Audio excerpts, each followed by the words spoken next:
যুবকরাই নববধূকে বাসর ঘরে রেখে জিহাদের ময়দানে ঝাঁপিয়ে পড়েছে। সুবহানাল্লাহ ওয়া বিহামদিহি। মানুষের জীবনের সবচেয়ে গুরুত্বপূর্ণ এবং মূল্যবান সময় হচ্ছে তার যৌবনকাল। এটা হচ্ছে আল্লাহ সুবহানাহু ওয়া তাআলার বিশেষ একটা নিয়ামত। আল্লাহ সুবহানাহু ওয়া তাআলা মানুষের জীবনের ঠিক মাঝামাঝি সময়ে এই নিয়ামতটা দিয়ে থাকেন। আমি আরেকটু বোঝাই। মানুষ যখন ভূমিষ্ঠ হয় তখন সে দুর্বল থাকে, আবার যখন সে বৃদ্ধ হয়ে যায় তখনও কিন্তু সে দুর্বল হয়ে পড়ে। ঠিক মাঝামাঝি সময় আল্লাহ সুবহানাহু ওয়া তাআলা শক্তি সামর্থ্য দান করেন, যুবক বয়স, এই যৌবন দান করেন, এই বিশেষ নিয়ামত দান করেন। তো আমরা যেটা মনে করি যে যৌবন মানেই বন্ধু, আড্ডা, গান ইত্যাদি ইত্যাদি, আসলে বিষয়টা এমন নয়। আমরা অধিকাংশ যুবক ভাই যারা আছি তারা মনে করি যৌবন মানেই তো বন্ধু, আড্ডা, গান, মাস্তি ইত্যাদি ইত্যাদি। আসলে বিষয়টা এমন নয়। আল্লাহ সুবহানাহু ওয়া তাআলা আপনাকে বিশেষ একটা নিয়ামত দিয়েছেন, এটা আপনাকে পরীক্ষা করার জন্য। যদি আপনি এই সময়টুকু আল্লাহর রাস্তায় ব্যয় করতে পারেন তাহলে আপনার জন্য অপেক্ষা করতেছে জান্নাত, আর যদি না পারেন তাহলে আপনার জন্য জাহান্নাম। দেখেন, যুগে যুগে যত অন্যায় এবং পাপ সংগঠিত হয়েছে তার বিরুদ্ধে সর্বপ্রথম যুবকরাই দাঁড়িয়েছে। আপনি ইতিহাস ঘেঁটে দেখবেন যে যত পাপ অন্যায় সংগঠিত হয়েছে তার বিরুদ্ধে সর্বপ্রথম যুবকরাই দাঁড়িয়েছে। যেমন যুবক বয়সে হযরত ইব্রাহিম আলাইহিস সালাম তিনি তার কওমের মূর্তি পূজার বিরুদ্ধে অবস্থান নিয়েছিলেন। তার কওম যখন মূর্তি পূজা করত, ইব্রাহিম আলাইহিস সালামের যখন তিনি যুবক ছিলেন তখন তিনি তার কওমের মূর্তি পূজার বিরুদ্ধে অবস্থান নিয়েছিলেন। এই ইতিহাস আমরা সকলেই জানি, যার কারণে নমরুদ তাকে আগুনের কুণ্ডলিতে নিক্ষেপ করেছিল। এরপর আসেন যুবক বয়সে আসহাবুল কাহাব, সেই যুবক, কয়েকজন যুবক যারা তাদের ঈমান রক্ষার জন্য তাদের গোত্রকে ত্যাগ করে গুহায় গিয়ে আশ্রয় নিয়েছিল। তারা তাদের ঈমান রক্ষার জন্য গুহায় গিয়ে আশ্রয় নিয়েছিল।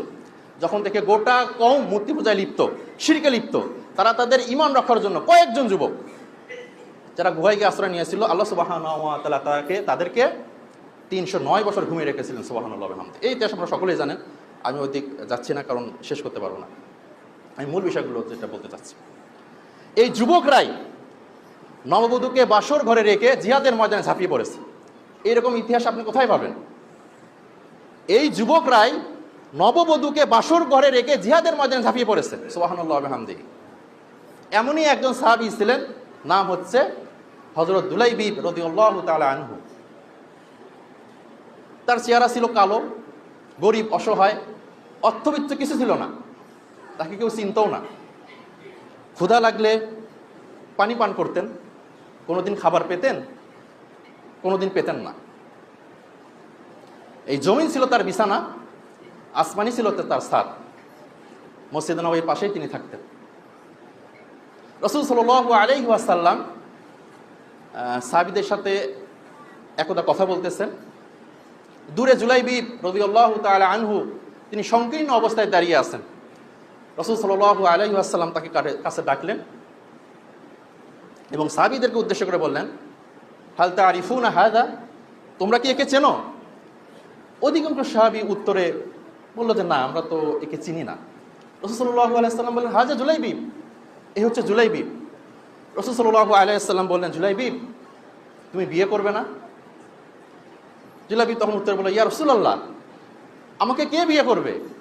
আমার তো অর্থ সম্পদ কিছুই নাই, আর অর্থ সম্পদের মানদণ্ডেই তো মানুষকে বিবেচনা করা হয়, আমার তো কিছুই নাই, কে আমাকে বিয়ে করবে? রাসূল সাল্লাল্লাহু আলাইহি ওয়াসাল্লাম তাকে ছেড়ে দিলেন সেই দিনের জন্য। পরের দিন আবারও রাসূল সাল্লাল্লাহু আলাইহি ওয়াসাল্লাম জুলাইবিবকে ডেকে বললেন, জুলাইবিব তুমি বিয়ে করবে না? জুলাইবিব বলল, ইয়া রাসূলুল্লাহ, আপনি তো জানেন আমার অর্থ সম্পদ কিছুই নেই, আমাকে কে মেয়ে বিয়ে দিবে? কেউ দিবে না, কারণ আমার অর্থ সম্পদ কিছুই নেই, আমি নিঃস্ব, অসহায়। রাসূল সাল্লাল্লাহু আলাইহি ওয়াসাল্লাম সেদিনও কিছু বললেন না, ছেড়ে দিলেন। তৃতীয় দিন রাসূল সাল্লাল্লাহু আলাইহি ওয়াসাল্লাম যখন জুলাইবিবের সঙ্গে দেখা হলো, বললেন, জুলাইবিব তুমি বিয়ে করবে না? জুলাইবিব অবাক হয়ে রাসূল সাল্লাল্লাহু আলাইহি ওয়াসাল্লামের তাকিয়ে থাকলো, বলল, ইয়া রাসূলুল্লাহ, আপনাকে তো আমি বলেছি আমার সঙ্গে কে মেয়ে বিয়ে দিবে, আমার তো কিছুই নেই। রাসূল সাল্লাল্লাহু আলাইহি ওয়াসাল্লাম বললেন, অমুক আনসারী বাড়িতে যাও, যে আমার কথা বলো যে তার মেয়ের সঙ্গে রাসূল সাল্লাল্লাহু আলাইহি ওয়াসাল্লাম বিয়ে দিতে বলেছে। তিনি গেলেন, যাওয়ার পর দরজায় করাঘাত করলেন। আনসারী সাহাবী বেরিয়ে এসলো, বেরিয়ে আসার পর জুলাইবি বললেন, আরসালানি রাসূলুল্লাহ সাল্লাল্লাহু আলাইহি ওয়াসাল্লাম, আমাকে রাসূল সাল্লাল্লাহু আলাইহি ওয়াসাল্লাম পাঠিয়েছেন আপনার মেয়েকে আমার সঙ্গে বিয়ে দেওয়ার জন্য প্রস্তাব দিয়েছেন।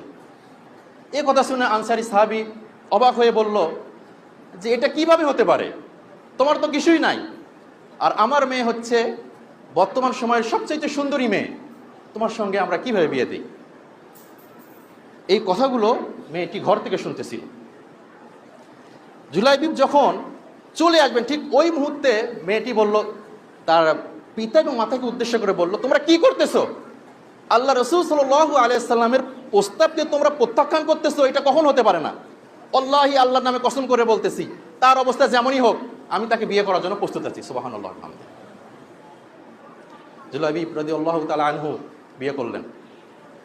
বাসর রাত তিনি তার স্ত্রীর সঙ্গে সময় কাটাচ্ছেন। তিনি তৎকালীন সবচেয়ে সুন্দরী মেয়েকে বিয়ে করেছেন। সুবহানাল্লাহ। তিনি সময় কাটাচ্ছেন, এরই মধ্যে বাহির থেকে আওয়াজ এলো, ইয়া জুনুদুল্লাহ, ওহে আল্লাহ সেনারা, বেরিয়ে পড়ো। জুলাইবিব রাদিয়াল্লাহু তাআলা আনহু তার হাত স্ত্রীর হাত থেকে ছাড়িয়ে নিয়ে ঘর থেকে ছিটকে বের হয়ে গেলেন এবং জিহাদের ময়দানে অংশগ্রহণ করলেন।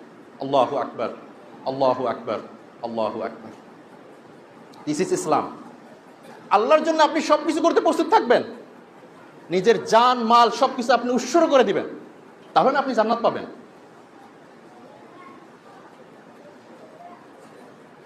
জুলাইবিব রাদিয়াল্লাহু তাআলা আনহু জিহাদে অংশগ্রহণ করলেন। একটা সময় জিহাদ শেষ হলো। রাসূল সাল্লাল্লাহু আলাইহি ওয়াসাল্লাম শহীদ সাহাবীদের খোঁজ খবর নিতে চাইলেন সাহাবীদের কাছ থেকে। সাহাবীরা সকলের নাম বলে, কিন্তু জুলাইবিবের নাম আর কেউ বলে না, কারণ তাকে তো কেউ চিনত না। সে ছিল গরিব, অসহায়, তার কোনো দাম সমাজে ছিল না। রাসূল সাল্লাল্লাহু আলাইহি ওয়াসাল্লাম সাহাবীদেরকে উদ্দেশ্য করে বললেন, তোমরা কি কেউ আমার বন্ধুকে দেখেছো? আল্লাহু আকবার, আল্লাহু আকবার। সাহাবীরা অবাক হয়ে বলল, ইয়া রাসূলুল্লাহ, আপনার বন্ধু আবার কে? রাসূল সাল্লাল্লাহু আলাইহি ওয়াসাল্লাম বললেন, জুলাইবিব।